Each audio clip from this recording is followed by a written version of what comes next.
Shalom, selamat sore Bapak Ibu Saudara. Shalom. Wah, nggak ada suaranya. Shalom. Shalom. Siap untuk memuji Tuhan? Amin. Mari kita bangkit berdiri dan berdoa. Kami naikkan syukur kami Yesus hanya kepadamu. Kami naikkan sembah kami hanya kepadamu Tuhan. Saat sore hari ini Tuhan kami mau memuji dan memuliakan namamu Yesus. Biar Engkau hadir dan bertahta atas pujian kami. Engkau menjamah setiap kami. Engkau penuhi kami dengan urapan-Mu Yesus. Kami persembahkan seluruh ucapan syukur kami hanya ke dalam tangan-Mu. Mari kami siap untuk beribadah kepadamu Tuhan. Terima kasih Yesus, terima kasih kami berdoa dan mengucap syukur. Haleluya. Amin. Ketika kita menabur dengan hati yang benar, dengan sukacita, kita yakin akan menuai sesuai dengan apa yang kita tabur. Amin. Amin. Amin.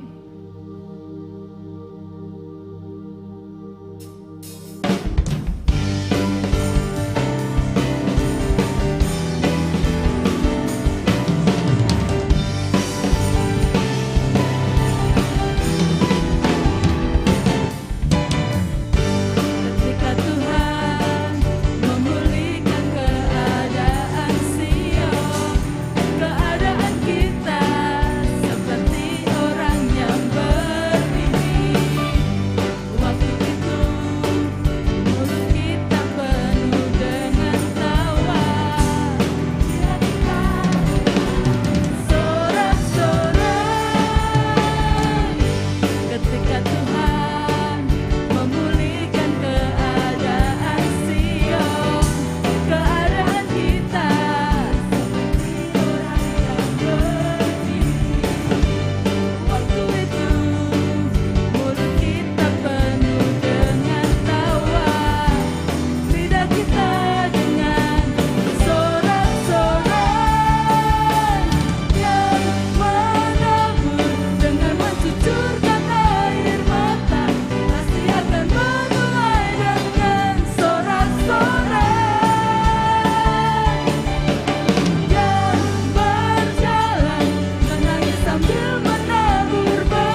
akan mengingkarinya. Amin.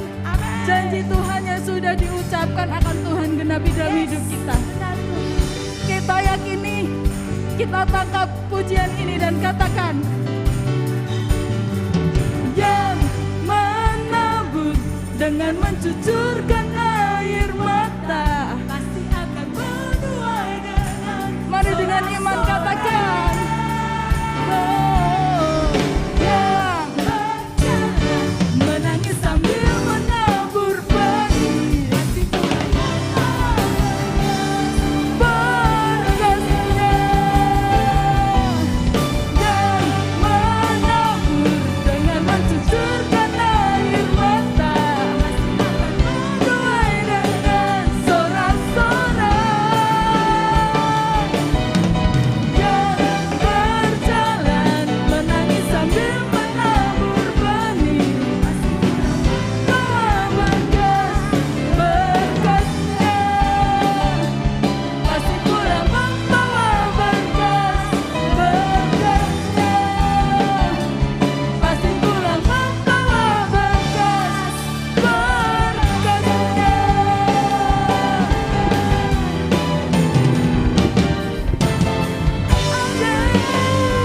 Berikan kemuliaan bagi Tuhan. Yes. Kita imani apa yang telah kita pujikan itu akan terjadi dalam hidup kita. Amin. Amin. Silakan duduk Bapak Ibu Saudara.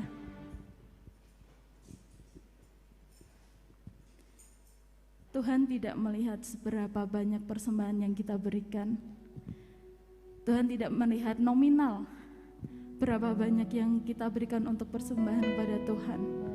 Tapi Tuhan lebih melihat hati kita, ketulusan hati kita, sikap hati kita yang benar dalam memberi persembahan.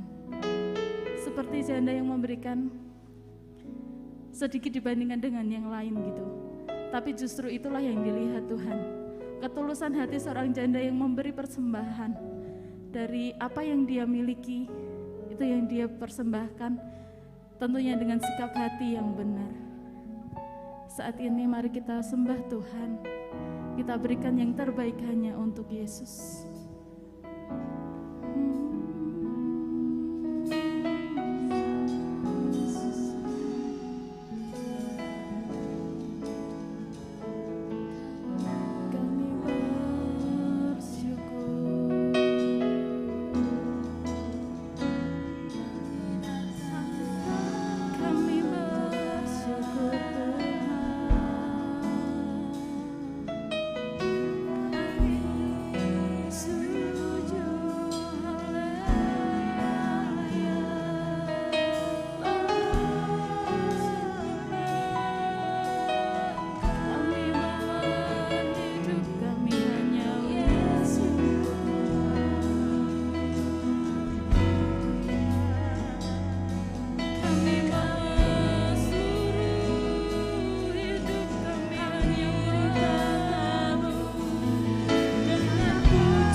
persembahanku ini.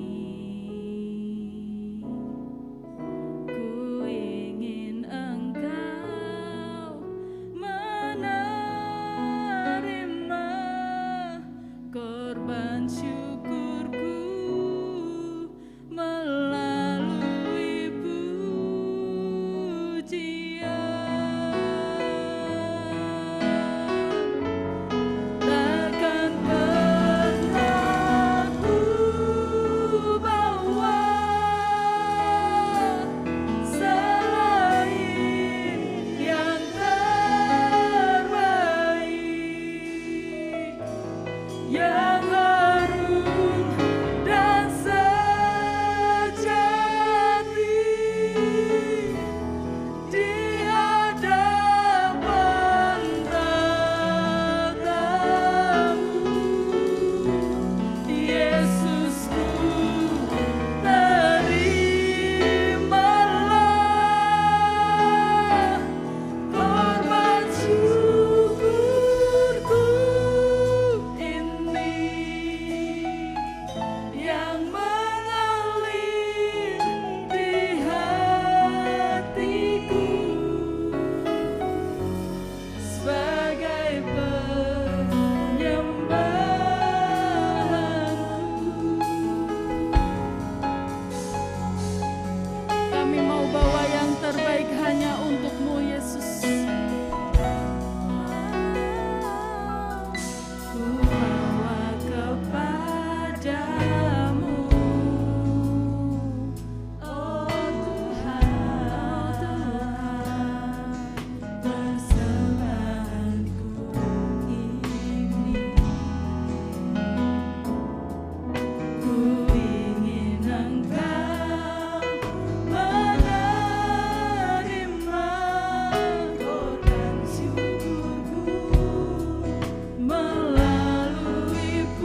mau bawa yang terbaik hanya bagimu Yesus.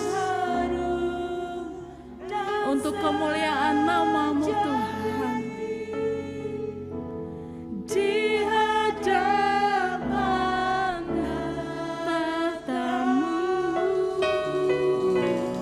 Yesus, terimalah segala sembah kami Yesus.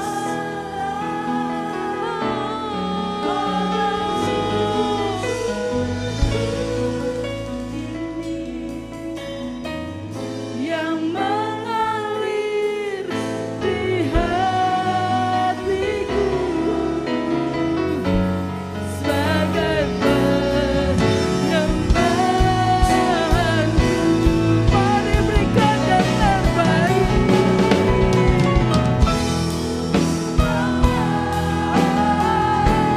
Selain yang terbaik,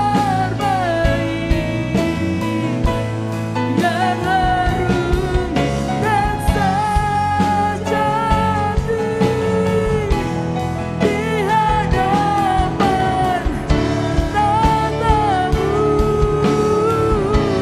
Yesusku. Terimalah korban syukurku ini yang mengalir di hatiku sebagai penyembahanku. Ajar kami untuk memberikan yang terbaik Yesus, hanya untukmu. Beri yang terbaik bagimu. Ku relakan segalanya, yang terbaik bagimu. Segenap hatiku dan segenap jiwaku. Mari persembahkan yang terbaik bagimu. Ku relakan segalanya, yang terbaik bagimu. Segenap hatiku dan segenap jiwaku, kami persembahkan Yesus. Beri yang terbaik bagimu. Ku relakan segalanya yang terbaik bagimu. Segenap hidup yang dan segenap jiwaku, segenap hatiku, segenap hatiku, dan segenap jiwaku, segenap hati, segenap hatiku,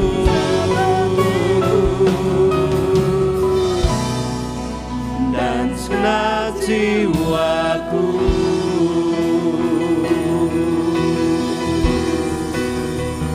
Yang terbaik hanya bagimu, yang terbaik hanya bagimu Tuhan.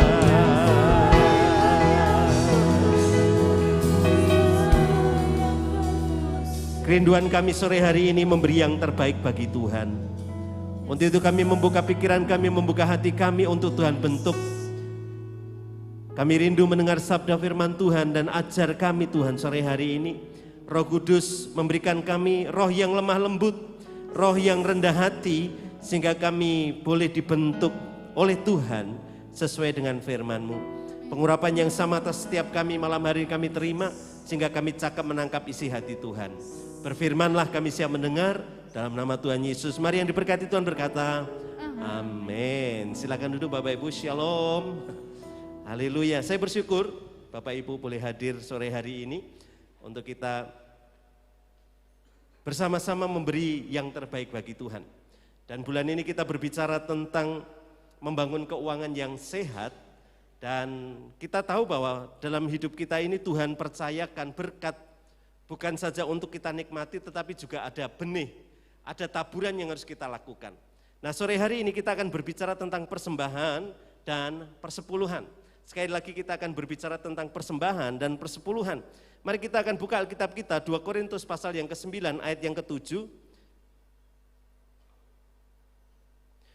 2 Korintus pasal 9 ayat yang ke-7 firman Tuhan berkata, hendaklah masing-masing memberi menurut kerelaan hatinya, jangan dengan sedih hati atau karena paksaan, sebab Allah mengasihi orang yang memberi dengan sukacita. Bapak Ibu saudara yang dikasihi Tuhan, bagian dalam hidup kita mempersembahkan sesuatu adalah sebuah bentuk ibadah kita. Ada banyak orang menganggap persembahan itu adalah pelengkap ibadah. Tetapi sesungguhnya di dalam hidup kita persembahan itu adalah sesuatu yang memang harus kita kerjakan sebagai bentuk ibadah kita. Bukan hanya pelengkap, tetapi satu bagian yang menunjukkan iman kita, kesetiaan kita, ketaatan kita kepada Tuhan. Itu diwujud nyatakan melalui persembahan yang kita berikan kepada Tuhan, termasuk di dalamnya persepuluhan. Di dalam Maleakhi pasal 3 ayat yang ke-10 firman Tuhan berkata, bawalah, sekali lagi di sana katakan, bawalah seluruh persembahan persepuluhan itu ke dalam rumah perbendaharaan, supaya ada persediaan makan di rumahku. Dan ujilah aku, firman Tuhan semesta alam. Apakah aku tidak membukakan bagimu tingkap-tingkap langit dan mencurahkan berkat kepadamu sampai berkelimpahan.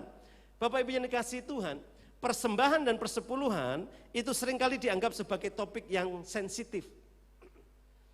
Seringkali dipandang orang dengan cara negatif atau dengan maksud yang salah. Tetapi sesungguhnya Bapak Ibu, persembahan dan persepuluhan yang seringkali kita anggap sensitif karena berhubungan dengan uang, sebetulnya di dalam hidup kita ini kita belajar bagaimana kita menguasai keuangan kita, mengatur dan mengelolanya untuk kemuliaan Tuhan dan menjadi berkat bagi hidup kita dan bagi orang lain. Makanya meskipun ini sensitif Bapak Ibu, tetapi sebagai hamba Tuhan saya harus mengajar akan hal ini supaya apa? Keuangan kita menjadi sehat. Salah satu bagian di mana keuangan kita sehat adalah bahwa kita punya kuasa, kita punya kemampuan, kita punya otoritas untuk mengatur keuangan kita dengan merdeka, dengan baik, dengan berdasarkan firman Tuhan, kita kelola keuangan itu semuanya kembali untuk kemuliaan nama Tuhan. Bapak Ibu, demikian juga berbicara tentang persepuluhan. Pada zaman sekarang ini persembahan dan persepuluhan itu banyak menjadi perdebatan, saudara. Orang memperdebatkan tentang persepuluhan, orang memperdebatkan tentang persembahan. Tetapi sebagai hamba Tuhan, saya mengajar Bapak Ibu Saudara sesuai dengan apa yang Alkitab katakan. Bukan sebuah penafsiran, tetapi inilah yang firman Tuhan katakan bagi setiap kita. Ada banyak gereja berkata, perpuluhan, persembahan itu perjanjian lama. Tetapi benarkah demikian? Bapak Ibu, persepuluhan yang dicatat di dalam kitab Maleakhi pasal 3 tadi adalah sebuah tantangan untuk kita, Bapak Ibu Saudara. Jadi ini adalah sebuah tantangan, adalah sebuah bagian yang Tuhan janjikan dalam hidup orang percaya, berbicara tentang persepuluhan tadi, untuk apa? Untuk membuktikan kesetiaan Allah dalam hidup kita. Kita kadang-kadang mengalami kekhawatiran berkaitan dengan keuangan. Pak, ini untuk makan saja kurang, apalagi perpuluhan Pak. Tetapi justru persepuluhan ini Bapak Ibu akan membawa kita untuk kita ditantang Tuhan, coba ujilah aku. Firman Tuhan tadi berkata, bawalah segala persembahan persepuluhan ke perbendaharaan rumah Allah. Dan selanjutnya katakan, dan ujilah aku. Apakah aku tidak akan membukakan tingkap-tingkap langit bagimu, sehingga engkau menerima berkat berkelimpahan. Dan aku akan, firman Tuhan berkata, menghalau belalang pelahap, belalang pindahan, belalang pelompat yang akan merusak berkat kita, keuangan kita. Ada banyak orang punya uang banyak, penghasilannya besar, tetapi ada saja yang membuat berkat itu hilang, muspro. Itu bukan semata-mata karena ya ndelalah aku nyelai kleru, ndelalah ono sing pinjem kok yo langsung tak kekno kabeh, saudara. Pernah begitu?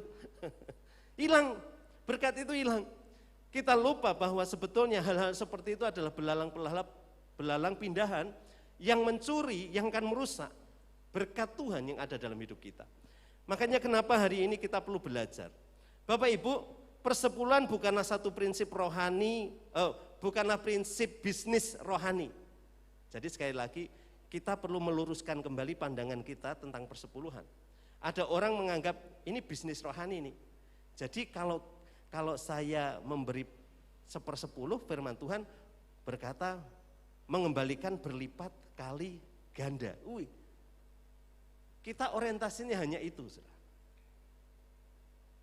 Sikap hati kita adalah kita dapat, kalau ini 10% dilipatkan berarti jadi 100. Dikalikan jadi 1000, digandakan jadi, saudara, tujuannya bukan itu Bapak Ibu. Jadi sekali lagi, persepuluhan itu bukan sebuah prinsip bisnis rohani, sekali lagi, bukan bisnis rohani. Tetapi persepuluhan adalah bagaimana kita mempercayai bahwa segala berkat itu datang daripada Tuhan, kita diberkati Tuhan terlebih dahulu, maka kita mengembalikan sebagai bentuk ketaatan kita kepada Tuhan. Bahkan Bapak Ibu yang dikasihi Tuhan, persepuluhan yang kita lakukan dengan cara yang salah, Tuhan tegur kita. Di dalam Matius 23 ayat yang ke-23, kita akan buka terlebih dahulu Alkitab kita. Matius 23 ayat yang ke-23 ini berbicara juga tentang persepuluhan. Artinya ketika Tuhan Yesus berbicara tentang persepuluhan, berarti di dalam perjanjian baru pun persepuluhan diberlakukan. Nah, di sana katakan celakalah kamu, ini kata Tuhan Yesus, celakalah kamu hai ahli-ahli Taurat dan orang-orang Farisi, hai kamu orang-orang munafik, sebab 1/10 dari selasih adas manis jintan kamu bayar, tetapi yang terpenting di dalam hukum Taurat kamu abaikan. Apa itu? Keadilan dan belas kasihan dan kesetiaan. Selanjutnya Alkitab kita berkata yang satu harus dilakukan dan yang lain jangan diabaikan. Jadi ketika kita berbicara tentang persepuluhan, kita harus sadar bahwa bukan hanya persepuluhan yang harus kita kerjakan. Bukan untuk tujuan bisnis rohani kita, sehingga kita dapat berkat berkali lipat. Tetapi kita harus sadar bahwa kita melakukan itu dengan motivasi kasih dan ketaatan kepada Tuhan. Tuhan berkata, bawalah, ya kita taat bawa. Dan tujuannya apa? Tujuannya kasih kita kepada Tuhan. Kita mengasihi Tuhan, salah satu bagian yang harus kita kerjakan adalah kita membawa persembahan kita kepada Tuhan. Tujuannya atau motivasi yang mendorong, sesuatu yang mendorong untuk kita melakukan adalah kasih kita kepada Tuhan. Makanya kenapa kita perlu belajar bagaimana kita harus mengatur keuangan kita yang di dalamnya ada persembahan, di dalamnya ada persepuluhan yang harus kita kerjakan sebagai umat percaya. Lalu Bapak Ibu, kita akan melihat firman Tuhan mengenai persembahan, memberi persembahan ini seperti yang diajarkan oleh Rasul Paulus kepada jemaat di Korintus. Yang pertama, Rasul Paulus mengajar kita berbicara tentang persembahan, kita harus menabur secara proporsional. Proporsional itu bukan berarti berbicara masalah banyak atau sedikit, tetapi berbicara tentang kualitas, porsi, bagian yang kita kerjakan dengan keuangan kita. Di dalam 2 Korintus pasal 9 ayat yang ke-6 di sana katakan, camkanlah ini, orang yang menabur sedikit akan menuai sedikit juga. Dan orang yang menabur banyak akan menuai banyak juga. Orang seringkali memandang hanya berbicara tentang jumlah. Wah, nek persembahannya 1 juta, 1,5 juta. Wah, ini. Sedangkan yang 5.000, 10.000, 15.000, apa ini? Ada banyak orang hanya memandang akan hal ini. Firman Tuhan berkata, camkan ini, orang yang menabur sedikit akan menuai sedikit juga. Dan orang yang menabur banyak akan menuai banyak juga. Kalau kita membaca sekilas, ini hanya berbicara tentang jumlah. Tapi sebetulnya bukan seperti itu. Di dalam Markus pasal 12 ayat yang ke-41 sampai 44, itu berbicara tentang seorang janda yang memberikan persembahan secara tersembunyi. Sembunyi-sembunyi. Kenapa? Karena dia hanya punya 2 peser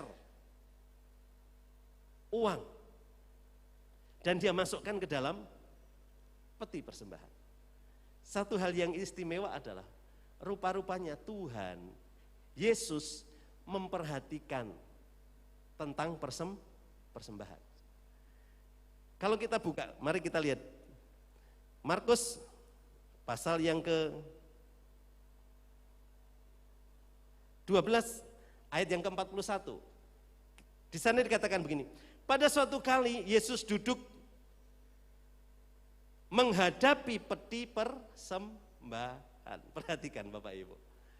Rupa-rupanya ada satu peristiwa di mana Tuhan sungguh-sungguh memperhatikan tentang persembahan. Pada satu kali Yesus duduk menghadap peti persembahan dan memperhatikan, perhatikan. Di sana Alkitab kita dituliskan, dan memperhatikan bagaimana banyak orang memasukkan uang ke dalam peti itu. Banyak orang kaya memberi jumlah yang besar. Untuk orang kaya hanya sampai di sini. Tuhan melihat banyak orang kaya memberi dalam jumlah yang besar. Tetapi apa yang membuat Tuhan tertarik dan mengajarkan ini, menunjukkan nilai ini kepada murid-muridnya. Ayat selanjutnya dikatakan, lalu datanglah seorang janda yang miskin. Ia memasukkan 2 peser, yaitu 1 duit. Ayat yang ke-43. Maka dipanggilnya murid-muridnya dan berkata kepada mereka, aku berkata kepadamu, sesungguhnya janda miskin ini memberi lebih banyak daripada semua orang yang memasukkan uang ke dalam peti persembahan.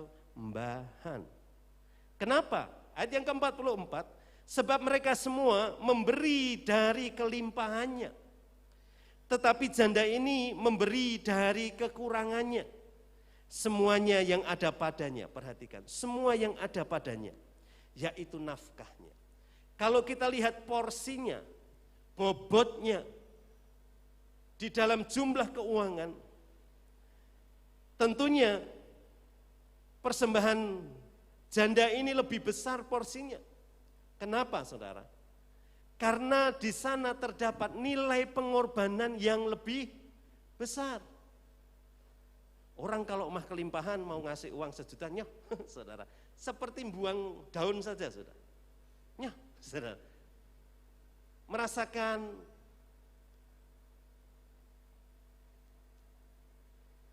sesuatu yang hilang dalam dirinya, enggak terlalu.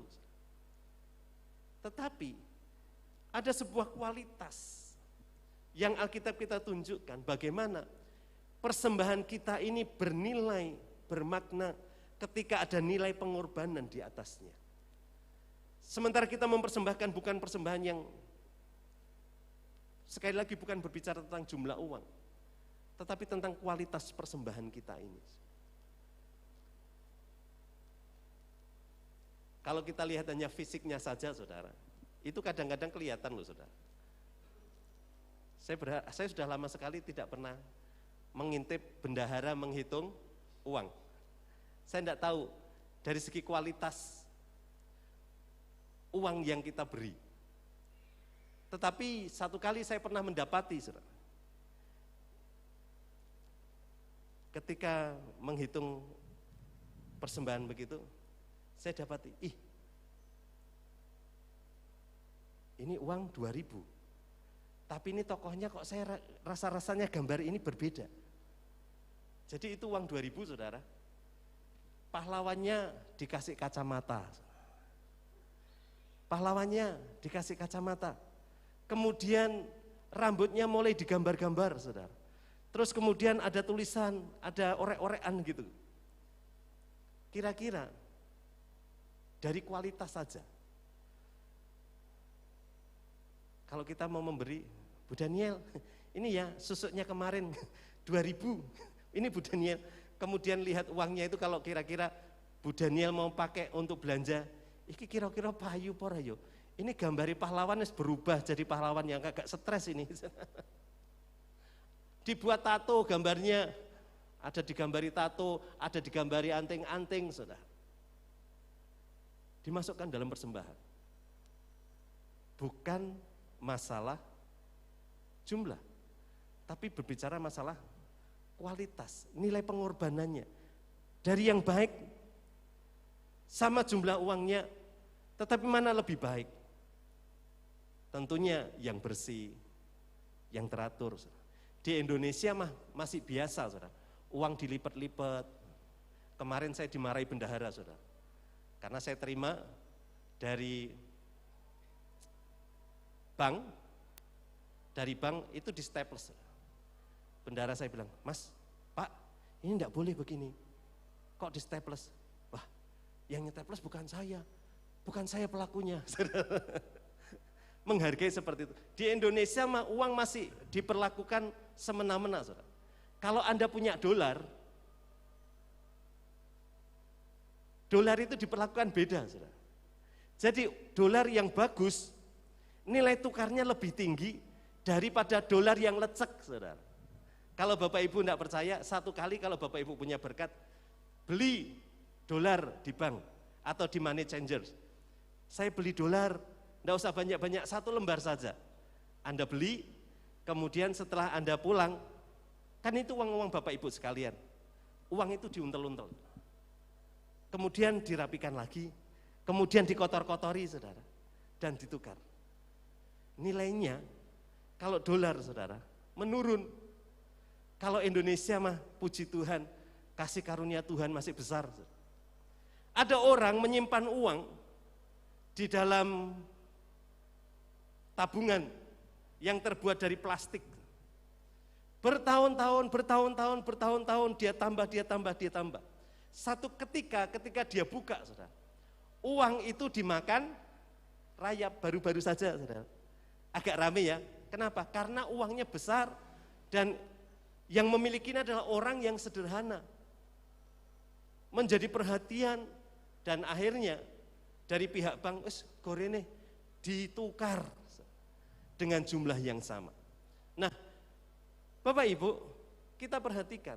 Coba kalau yang rusak nilai uangnya itu seorang konglomerat, punya miliaran rupiah, kemudian uang 50 juta yang dia punya dimakan rayap. Kira-kira pihak bank berkata, Pak bawa sini deh, bawa sini. Enggak, saudara. Kenapa? Bagi orang yang punya uang miliaran, 50 juta, wis kono openono. Nek misalnya ditukar ke bank, ya tukarkan sana dan nanti PN. Tapi bagi orang yang sederhana, itu uang yang besar. Nah, makanya kenapa kita harus belajar membangun sikap hidup yang benar berbicara tentang persembahan. Membangun sebuah kualitas, porsi yang memiliki nilai pengorbanan. Istri saya ini kalau uangnya baru seneng, apalagi kalau uangnya itu berseri 001, 002, 003, meskipun itu uang 1000-an, meskipun itu uang 2000-an, itu senangnya luar biasa. ditaruh begitu saudara. Jadi nanti ketika ada keponakan datang, kasih uang 10.000, 5 lembar dengan nomor seri yang sama. Wih seneng saudara.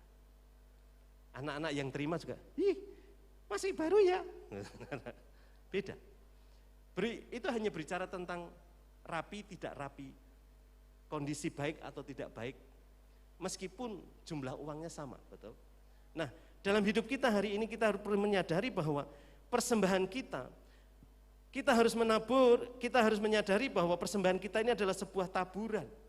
Di mana kita percaya ketika kita menabur, pasti akan ada pertumbuhan dan ada waktu di mana kita menuai. Makanya kenapa satu bagian yang harus kita lakukan, kita menabur dengan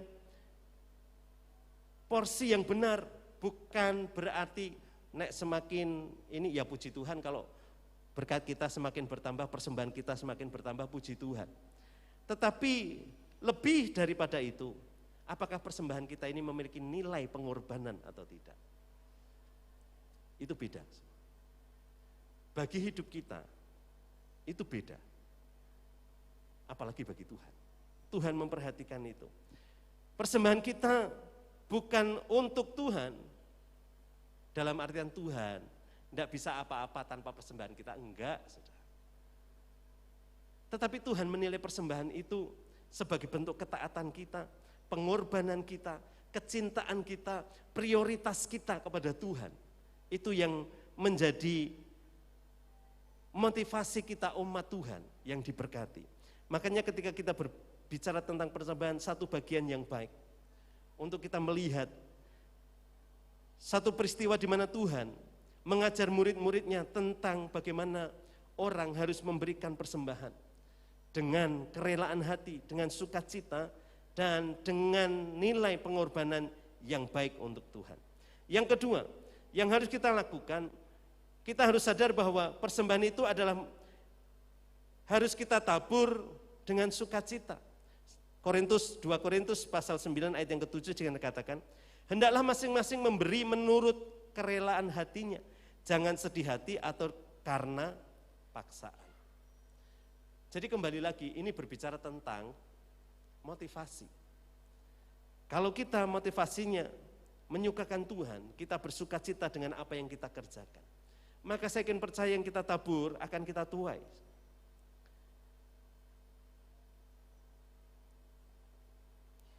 Kita juga harus sadar di dalam Kisah Rasul pasal 20 ayat yang ke-35 di sana katakan Yesus mengajar satu kebenaran yang berbeda dengan dunia ini.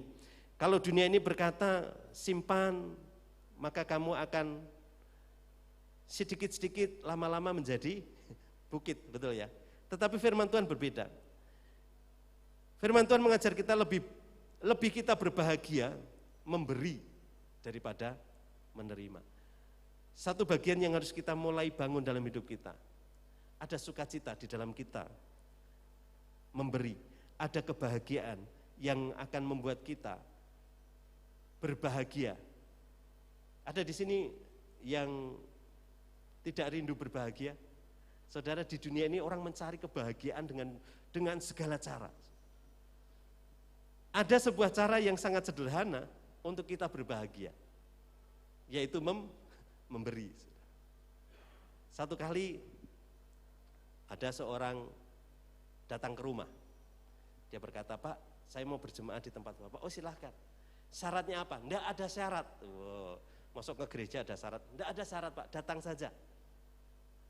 Kemudian ujung-ujungnya dia berkata, Pak, saya butuh pekerjaan. Aduh, pekerjaan apa ini yang saya bisa berikan? Sudahlah Pak, saya ngecat ya bisa, pasang listrik ya bisa, ini ya bisa. Saya mulai bingung Bapak Ibu. Kita punya 4 tukang dan 4 pembantu tukang. Dan sebentar lagi mereka akan kita keluarkan sedikit-sedikit. Kenapa? Karena pekerjaan sudah hampir selesai. Nah, kemudian saya berkata,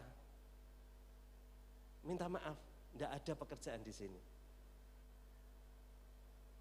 Saya kasih nomor Bapak, siapa tahu ada jemaat yang membutuhkan tenaga, Bapak saya hubungi. Entah betulkan genteng, entah bersih-bersih, entah apa nanti saya hubungi. Kalau ada jemaat yang membutuhkan. Oh baik Pak. Kemudian orang itu pergi, sementara dia pergi, saya sama istri juga mau keluar, saudara. Apa yang terjadi? Orang yang tadinya di depan saya itu gagah luar biasa. Membicarakan tentang, Pak, administrasi gereja, wih orang pinter ini kayaknya, meskipun sederhana. Tapi apa yang terjadi ketika orang ini pulang, saudara? Saya juga keluar, maka saya ketemu dia lagi ketika dia berjalan, saya di belakangnya. Orang ini ternyata seperti orang ngangkleng, saudara. Melihat ke pohon, jalan kayak orang bingung. Saya ke kota untuk beli sesuatu sama istri. Sementara saya naik sepeda motor, istri saya di belakang, saudara. Kok iya ada sesuatu yang sama, Pak? Kok ketok mesake ya? Hatiku enggak tegel. Melihat orang berjalan linglung, kayak orang membutuhkan sesuatu tapi bingung mau minta kepada siapa, cari kemana. Sementara ada banyak keterbatasan yang kita hadapi. Apa yang terjadi, saudara? Yang harusnya pergi belanja itu senang, ini malah jadi bingung. Ingat sama orang itu. Akhirnya, belanja ini bagian kita nanti aja lah. Beli beras, kira-kira 1 bungkus lah untuk dia, atau sama dengan apalah nanti kita beri. Hari Minggu berikutnya dia datang. Kemudian, Pak, tolong tinggal sebentar, ini ada berkat dari jemaat untuk Bapak. Kami berikan, saudara. Melihat Bapak itu terima dengan senyuman itu, hati di sini rasanya senang. Dia punya 3 anak dan pekerjaannya tidak tetap. Tapi bersyukur oleh kasih kemurahan Tuhan. Tuhan mengajar kita sebagai gerejanya untuk belajar beri. Hari-hari ini kita harus menjadi bagian dalam hidup kita, bahwa setiap kita ini harus menabur dengan sukacita. Kita naburnya dengan sukacita. Dan dampaknya bagi hidup kita pun ada sukacita, ada ketenangan. Hari-hari ini kalau mungkin dalam hidup kita pengen merasakan cinta kasih yang Tuhan bangkitkan kembali, beri sesuatu. Kenapa? Karena Alkitab kita berkata, di mana hartamu berada, di situ hatimu berada. Di mana hartamu berada, di situ hatimu berada. Mau kita bawa kemana ini uang kita? Kalau kita mau hati kita, harta kita arahkan kepada Tuhan, maka hati kita akan terbawa kepada Tuhan. Makanya persembahan dan persepuluhan adalah satu bagian di mana kita memfokuskan diri, mengarahkan diri kita untuk melakukan firman Tuhan dan kebenarannya. Kita menjadi pelaku firman dan kita menjadi orang yang berbahagia karena kita memberi. Saya bersyukur segala pekerjaan yang Tuhan lakukan di dalam gereja Tuhan di tempat ini, seluruh apa yang kita perlukan. Bapak Ibu dengan berbahagia mempersembahkan sesuatu dan semuanya untuk membawa kemuliaan bagi nama Tuhan. Kita bersyukur ruang kelas kita hampir selesai, tinggal memasang keramik 2 kelas, kemudian 2 kamar mandi dan teras. Diharapkan 3 minggu ke depan selesai, dan semuanya itu tidak lepas dari peran serta Bapak Ibu di dalam menabur, sehingga pekerjaan Tuhan bisa diperlebar, kemuliaan nama Tuhan menjadi prioritas kita. Yang ketiga Bapak Ibu, di dalam menabur tentunya kita harus menabur dengan iman. Di dalam melakukan persembahan dan persepuluhan harus dasarnya iman. Bukan karena untuk mendapatkan keuntungan, tetapi motivasinya adalah untuk membawa hidup kita berkenan di hadapan Tuhan. 2 Korintus pasal 9 ayat 10 yang katakan, Ia juga yang akan menyediakan benih bagi kamu dan melipat gandakannya dan menumbuhkan buah-buah kebenaranmu. Jadi Bapak Ibu, ketika kita melakukan sebuah persembahan, kita melakukan persembahan, kita memberikan persepuluhan, kita harus percaya bahwa sebetulnya Tuhanlah yang menyediakan itu untuk kita lakukan. Kalau kita tidak penuh dengan iman, percaya bahwa Tuhan sudah memberkati kita, menyediakan di dalam berkat kita, seberapapun berkat itu, sekecil apapun berkat itu, di sana ada benih yang harus kita tabur, kita persembahkan bagi Tuhan, Maka ketika kita tidak mengimani akan hal itu, kita akan susah. Wah, nang gereja Karang Duti wis mumet, marake mumet tok. Napa? Sing diomongke duit, persembahan, saudara. Tapi puji Tuhan, seingat saya ketika sepanjang 1 tahun ini berbicara tentang persembahan persepuluhan dan mungkin baru hari ini kita bahas. Harapan saya hal ini untuk apa? Menyegarkan kita dan membawa kita kembali untuk kita menyadari bahwa Tuhan itu menyediakan benih bagi kita dan melipat gandakannya serta menumbuhkan buah kebenaran kita. Ketika kita menyabur dengan iman, maka kita percaya taburan kita ini adalah sesuatu yang menyukakan hati Tuhan dan akan membawa berkat dalam kehidupan setiap kita. Taburan kita ini akan membawa orang diselamatkan, orang menerima kasih karunia Tuhan melalui hidup setiap kita. Salah satu bagiannya adalah bahwa kita memberikan persembahan itu dengan iman percaya. Saya bersyukur gereja kita belajar membangun keuangan yang sehat. Dan salah satu bagian di dalam membangun keuangan yang sehat itu berbicara tentang menabur. Ada BKGS membutuhkan dana untuk membeli tanah untuk pembangunan balai latihan kerja di Salatiga. Gereja kita kirim, seberapa yang kita mampu. Ada gereja ibadahnya lesehan, saudara. Kirim gambar, kirim WA, Pak, puji Tuhan, gereja sudah jadi. Terima kasih Bukit Hermon sudah menabur di tempat kami. Tetapi Pak, kami ibadah lesehan. Akhirnya kita lihat-lihat, piye ini? Ya sudah, yang dibutuhkan berapa? 35 kursi. Pak maaf, Bukit Hermon kirim 1 kursi ya Pak, enggak apa-apa ya Pak. Oh terima kasih Pak, 1 kursi enggak apa-apa. Kami berlima, 5 pendeta saudara, dan kebetulan 5 pendeta ini gerejanya bukan gereja yang besar-besar saudara. Pengurus perwil itu bukan hamba-hamba Tuhan gereja besar. Saya sekretaris, Pak Suradi itu juga gerejanya seperti kita ini. Bendaharanya juga gerejanya kecil di Nggandu saudara, bukan gereja besar. Kami kumpul-kumpul, ini piye ini kira-kira. Ya wis yo, kita pengurus mewakili gereja kita masing-masing. Ya wis rasa akeh-akeh. Bukit Hermon piro? 1 kursi. Nggandu berapa? 1 kursi. Ya wis lumayan loro. Piye bendahara? Ya wis aku 1, 3. Pengurus ada 6 saudara, masing-masing 1 kursi jadi 6. Setelah jadi 6 kursi saudara, baru kami lemparkan ke grup wilayah saudara. Bapak Ibu, gereja A membutuhkan 35 kursi. Puji Tuhan, pengurus gereja dari beberapa gereja kumpul ini sudah ada 6 kursi. Siapa yang mau lanjut? Wah langsung saudara, pintu tol terbuka, blas. Battle area, saya 10. Ambarawa, saya 15. Wih, dalam jangka waktu sehari, saudara, 35 kursi penuh. Saudara. Dari situ, apa sih yang saya ingat? Saudara? Ketika kita memberkati, kita diberkati. Saya yakin percaya gereja Tuhan bisa membangun itu bukan karena kuat gagah kita, tetapi karena apa yang kita tabur, Tuhan juga memberkati kita.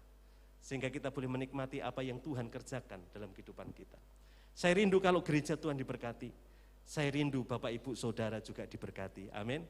Untuk itu mari belajar memberi yang terbaik, mengatur keuangan kita, memberikan persembahan dan persepuluhan dengan iman, dengan tulus hati, dengan motivasi kasih kepada Tuhan. Maka apa yang baik akan muncul dalam kehidupan kita. Damai sejahtera, kelimpahan, berkat Tuhan. Disempurnakan Tuhan atas hidup kita. Tuhan Yesus memberkati. Kita rindu menjadi pelaku firman dan kita akan berkata, ku beri yang terbaik bagimu. Segenap hati dan segenap jiwa kita. Apa yang Tuhan taruh atas hidup kita, kita persembahkan untuk kemuliaan bagi nama Tuhan. Mari kita bangkit berdiri bersama-sama. Ku beri yang terbaik bagimu. Mari kita memiliki ngambil keputusan untuk memberi yang terbaik untuk Tuhan.